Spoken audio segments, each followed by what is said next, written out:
Do you sometimes feel like you're playing with fire when you're cross-dressing? Well, if so, you may be right. As innocuous an activity as cross-dressing may seem, it does carry its hidden dangers. And as a cross-dresser or a would-be cross-dresser, you're best off being aware of these dangers. Now let us delve together deeper into the hidden dangers of cross-dressing. At the beginning, cross-dressing can be scary. You don't know anything about it, and you engage in a sort of process of exploration which may take you down paths you don't necessarily want to go down on. One of these paths is a phenomenon called the urge to purge.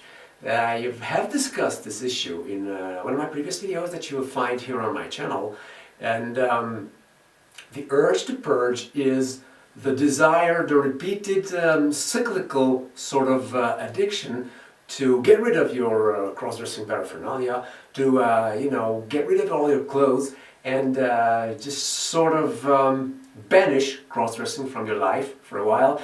But then, after a while, you start feeling again like you want to cross-dress, and you can't resist the urge to buy a new set of clothes, and new makeup and all that. And after a while, you end up purging again, and rinse and repeat. The cycle is destructive, but as destructive and as harmful as it is not the prime danger of cross-dressing. Rather, what is behind the urge to purge is what you should be on the lookout for and what you should be most concerned about as a cross-dresser.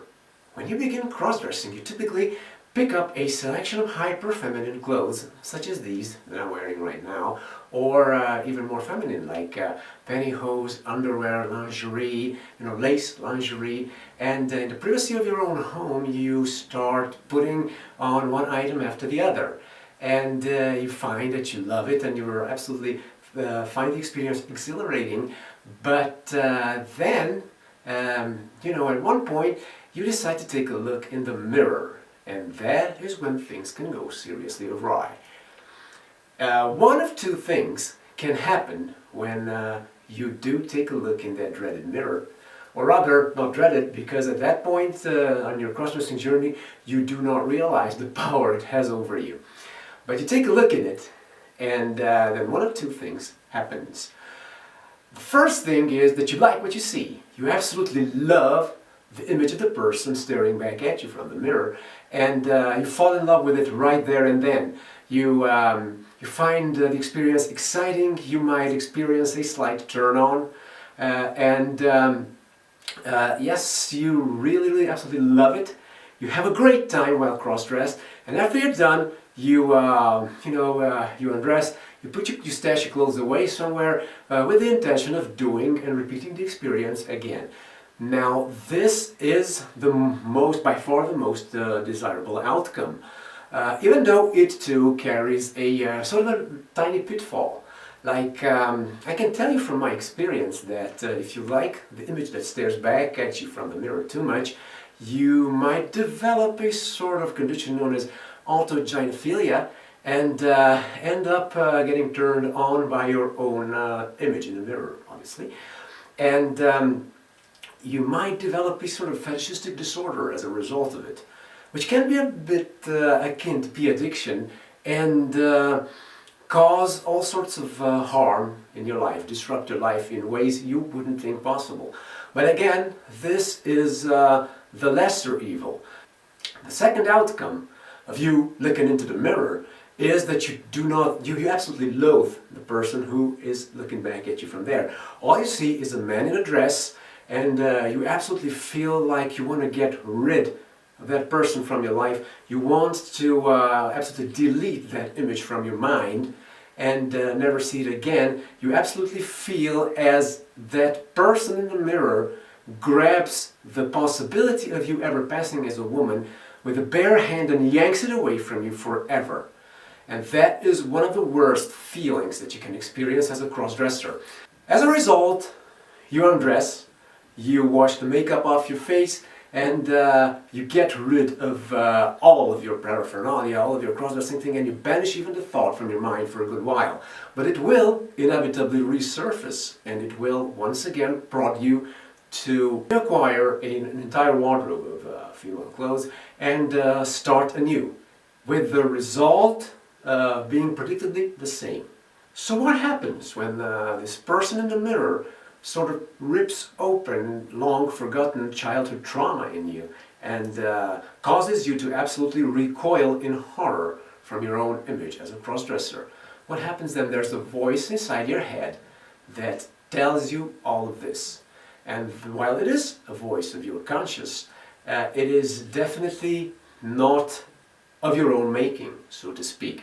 It has an external source, and that source is societal conditioning and indoctrination.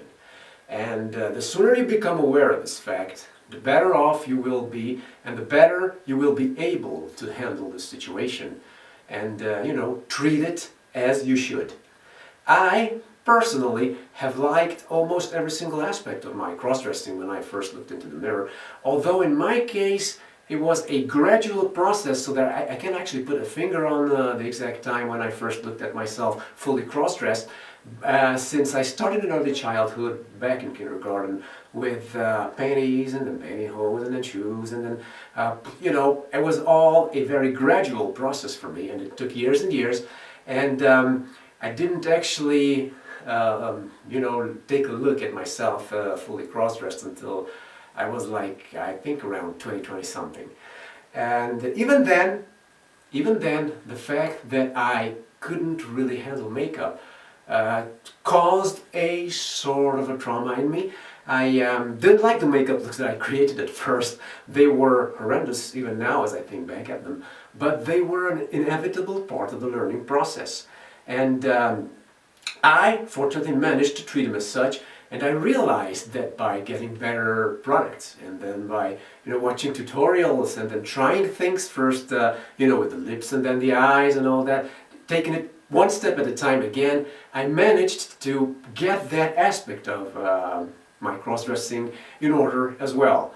I do remember, however, that when I first put on some high heels, I was absolutely taken by the side of my legs. They absolutely transformed me, and they opened up a whole new dimension in me that I didn't know was there, and it was hyper feminine, and I absolutely reveled in it. So there were aspects of cross-dressing that I loved, and there were aspects that kind of took me aback a little bit, and I had to have a couple more runs at them to kind of make them click.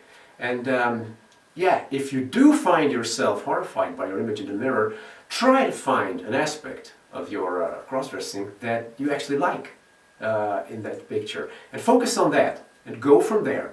Take it step by step. You will probably make lots of mistakes at the beginning, and you won't get things right. Especially makeup-wise, it's an art form of its own that I still haven't really managed to master.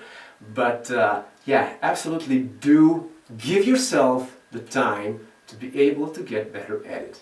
So how does that voice, the tiny little voice in your head, the voice of your conscious, come to be?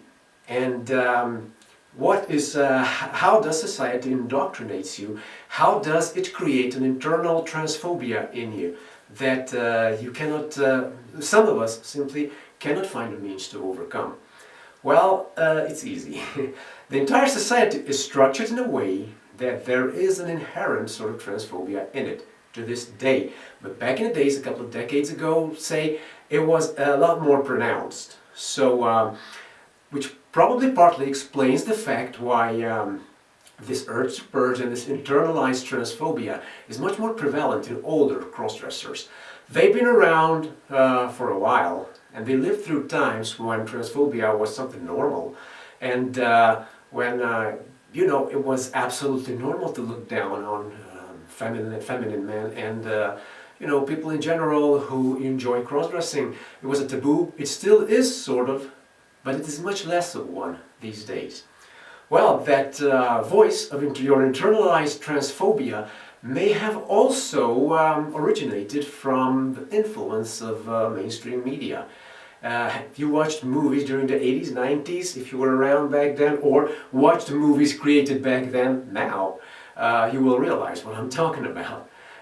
Two movies come to mind off the top of my head. One of them is, The Bachelor Party, in which Christopher Morley's performance as a cross-dressing sort of drag queen absolutely left me mesmerized when I first saw the movie. And even though I was thoroughly indoctrinated even back then, another movie is Ace Ventura: Pet Detective. Now, the way these movies present transgender people or cross-dressers is sort of wild creatures out to trick and exploit others, especially the vulnerable, as it is clear in the Bachelor Party. And it leaves you filled with guilt and remorse if you, like myself, happen to be left mesmerized by the character that Christopher Morley so gracefully represented in The Bachelor Party. I'm telling you right now, that movie, despite of how it presented cross-dressing in an absolutely negative light, obviously, it left such a lasting impression on me that it may just have been one of my early cross-dressing triggers. Now, I didn't see it when it first came out, because I wasn't around back then, but I saw it later. And the movie itself was okay. It definitely carries this sort of an authentic feel of the 80s, which obviously transphobia was an integral part. But Christopher Morley absolutely defied these molds, and the way she showed up on screen and the way she rocked her shiny pantyhose and the gorgeous dress and her wig and everything is absolutely, I was left breathless. And I was like, oh my goodness gracious, I like that person more than anyone in the movie. So even though her part didn't involve a whole lot of screen presence. So if you experience internalized transphobia when looking at your own image in the mirror, be aware that it is a cultural thing. It is not entirely the concoction of your own mind. It is something that society has indoctrinated, has inoculated into it. And as a result, you can overcome it. The first step to steering clear of this danger is to be aware of its nature and its presence. If it's there and you know what it is, you will find it a lot easier to deal with it. How can you possibly deal with it? Well, the first thing and the best thing you can do is to have patience with yourself.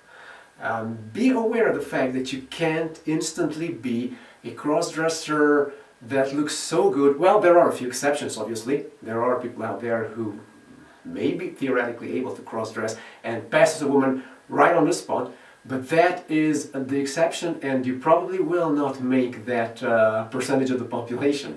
You will need time to get better at the finer things of looking feminine. Just remember that women have an entire lifetime to fine-tune their skills and techniques in this regard.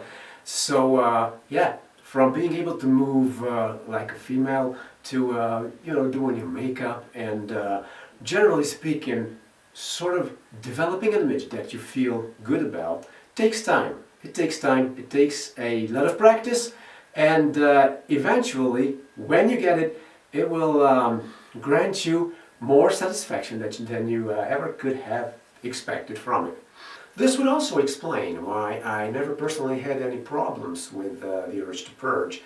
Although I did sort of feel it breathing down my neck a couple of times, but I have managed to avoid locking horns with it. And yeah, the fact that I sort of took it one step at a time, as I explained to you before, with your makeup, with your overall get-up, with your fitness, and cross-dressing in this regard, that reminds me of the fact that cross-dressing can be a gorgeous and wonderful driver of personal fitness.